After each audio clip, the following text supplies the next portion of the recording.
26 November 2008 రోజు Tata group ఒక heroic act చేసింది.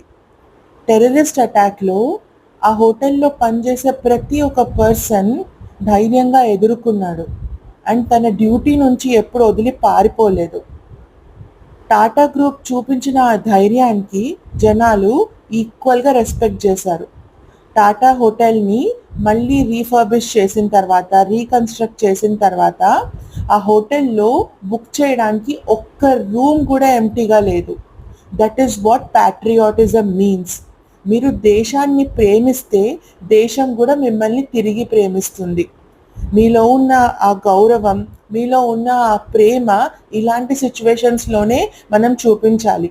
ఈరోజు పహల్గామ్లో అయిన అటాక్ ప్రతి ఒక్క భారతీయుడి మనసులో ఒక క్వశ్చన్ అండ్ ఒక రిమార్క్ తీసుకొస్తుంది.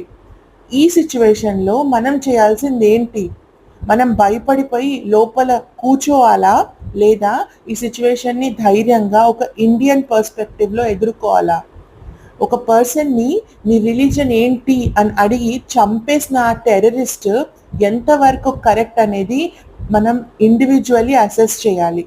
రిలీజన్ ఎప్పుడు కూడా గ్రోత్కి కారణం అవ్వాలి, కానీ చంపడానికి, చావడానికి కాదు. రిలీజన్ని కనిపెట్టిందే మనిషిని మంచిగా చేయడానికి. అలాంటి రిలీజన్ని అడ్డు పెట్టుకొని జనాలని చంపుతున్నారు. ఈరోజు ప్రతి ఒక్క మనిషి కాశ్మీర్ వెళ్ళాలంటే సెకండ్ థాట్ మనసులో తెచ్చుకుంటున్నారు. అలా ఎప్పుడు కానివ్వద్దు. కాశ్మీర్ ఇండియాలో ఒక ఇంటిగ్రల్ పార్ట్.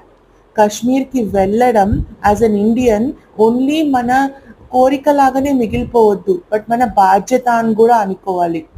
ఎవరో 4 చెత్త టెర్రరిస్ట్ వచ్చి కొంతమందిని చంపేయడం వల్ల కాశ్మీర్